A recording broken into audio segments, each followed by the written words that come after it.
भीमशक्ती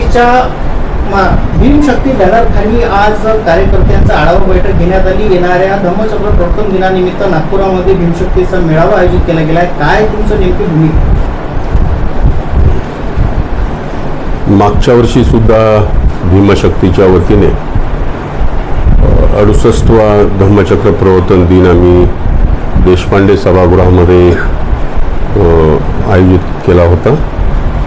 त्या कार्यक्रमाला नाना पटोले, विलास मुत्तेमवार आणि बाकीचे महाराष्ट्रातले आमचे भीमशक्तीचे नेते उपस्थित झालेले होते। याही वर्षी आम्ही 12 तारखेला 69वा धम्मचक्र प्रवर्तन दिन संघटनेच्या वतीनं नागपुरामध्ये साजरा करणार आहोत।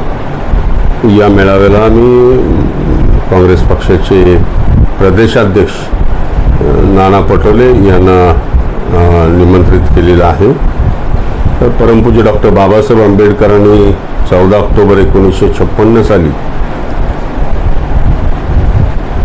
तथागतांचा मार्ग आम्हाला दिला, की जो मार्ग अहिंसा, प्रेम, करुणा, सद्भावना शिकवतो असा विचार आम्हाला दिला। आणि तेव्हापासून नागपूर या ठिकाणी मोठ्या प्रमाणामध्ये धम्मचक्र प्रवर्तन दिन वेगवेगळ्या संघटनांच्या वतीनं, संस्थांच्या वतीनं, विविध राजकीय पक्षांच्या वतीनं या ठिकाणी साजरा होतोय। त्यामध्ये एकच भूमिका असते की या देशामध्ये शांती निर्माण झाली पाहिजे, सद्भावना निर्माण झाला पाहिजे, अहिंसा आणि करुणा अशा पद्धतीनं हा भारत देश शांततेच्या दिशेने पुढे गेला पाहिजे, ही त्यामागची प्रमुख भूमिका। आणि डॉक्टर बाबासाहेब आंबेडकरांनी अथक प्रयत्न करून या देशातल्या गोरगरीब माणसाला संविधानाच्या रूपानं सगळे अधिकार प्राप्त करून दिले, की ज्यामुळं एक माणूस पुढारलेला आणि दुसरा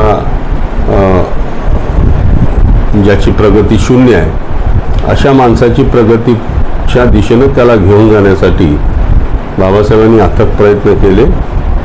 आणि त्याचबरोबर माणसानं सुखी आणि समृद्ध जीवन जगावं, शांततेच्या मार्गाने जावं, यामागे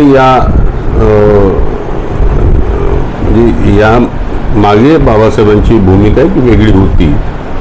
आणि त्या दिशेनं बाबासाहेबांनी आम्हाला 14 ऑक्टोबर 1956 साली धम्माची दीक्षा दिली आणि तेव्हापासून मोठ्या प्रमाणामध्ये हा धम्मचक्र प्रवर्तन दिन सोहळा आम्ही साजरा करत आलेलो आहोत। दीक्षाभूमी परिसराला कुरूप करण्यावरून आंबेडकरी अनुयायी नाराज होते आणि दीक्षाभूमी स्मारक समितीच्या विरोधात खूप मोठं जन आंदोलन इथे झाले। राज्यसभेचे सदस्य या नात्याने तुम्ही कसे बघता याकडे आणि विकासासाठी तुमच्याकडे काय? नागपूरमधल्या आणि महाराष्ट्रातल्या सगळ्या जनतेचं हेच म्हणणं आहे की ते एक पवित्र आमच्यासाठी स्थान आहे आणि त्या ठिकाणी कुठल्याही गोष्टीची गरज नसताना त्या ठिकाणी खोदकाम करून अंडरग्राउंड बनवणं, पार्किंग बनवणं, या सगळ्या गोष्टी थोड्याशा विसंगत वाटतात। ही भूमिका नागपूरकरांची आहे, तीच भूमिका माझी आहे आणि अशा पद्धतीनं ते होता कामा नये या मताचा मी आहे। आंबेडकरी अनुयायी एक नारा सतत देत आहे की व्यासपीठावर भाजपच्या RSSच्या नेत्यांना आमंत्रित केल्या जाते, बहुजन संघटनवादी नेत्यांना आमंत्रित केल्या जात नाही, हा एक विरोध नेहमी होत असतो, यावर काय म्हणतो? नाही, आता प्रश्न असा आहे की माननीय दिवंगत गवई साहेबांनी दीक्षाभूमी स्मारकाचा विकास केला, त्याच्यावर एक समिती नेमली, त्यांच्या पश्चात ती समिती काम करत आहे। आता त्यांचा लुकआउट आहे कोणाला बोलवायचं आणि कोणाला नाही बोलवायचं। बहुजन समाजाचा आक्षेप, त्या आमच्या लोकांचा आक्षेप जरी असला तरी शेवटी त्या समितीला सुद्धा काही गोष्टी समजणं आवश्यक आहे.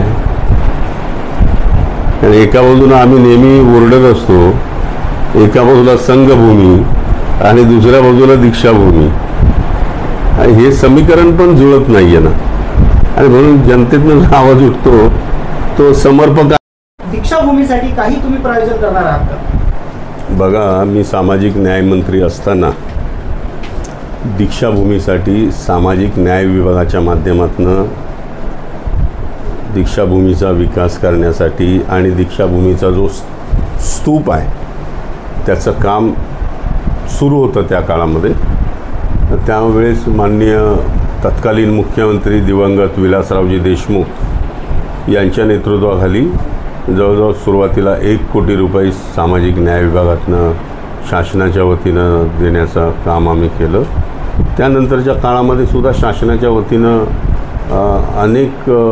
अनेकदा अनुदान मिळाल्यामुळं दीक्षाभूमीचं काम पूर्ण होऊ शकलं, की ज्यामुळं आज लाखोच्या पटीत लोक त्या ठिकाणी तथागत आणि बाबासाहेब आंबेडकरांना अभिवादन करण्यासाठी त्या ठिकाणी येत असतात. राहिला प्रश्न माझ्या खासदार फंडाचा, तर निश्चितपणे तो निधी उपलब्ध करून देण्यासाठी मी प्रयत्न करेन. परंतु आपल्याला सगळ्यांनाच माहीत आहे की 2 महिन्यानंतर आमचंच सरकार येणार आहे, आणि मग आमचं सरकार आल्यानंतर त्यासाठी जर प्रपोजल आलं तर निश्चितपणे आम्ही त्या प्रपोजलचा विचार करू आणि त्याप्रमाणे सहकार्य करण्याचं काम करू. धम्मचक्र प्रवर्तन दिनानिमित्त दीक्षाभूमीवर लाखोच्या संख्येने अनुयायी येत असतात. जी नाराजगी अनुयायामध्ये आहे त्यातून कोणताही अनुचित प्रकार घडू नये यासाठी तुम्ही जनतेला काय अपील करू इच्छिता? आपण बघा,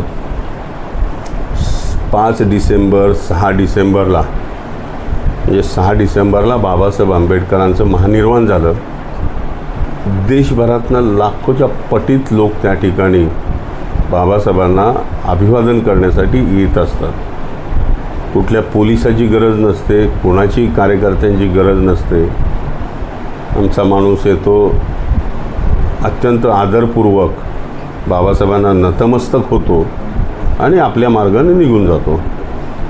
दीक्षाभूमीवर सुद्धा काही वेगळं नाही आहे. दीक्षाभूमीवर येणारा माणूस हा त्या ठिकाणी श्रद्धेने येत असतो, तथागतांना बाबासाहेबांना अभिवादन करतो आणि तो आपापल्या गावी आपापल्या ठिकाणी निघून जातो.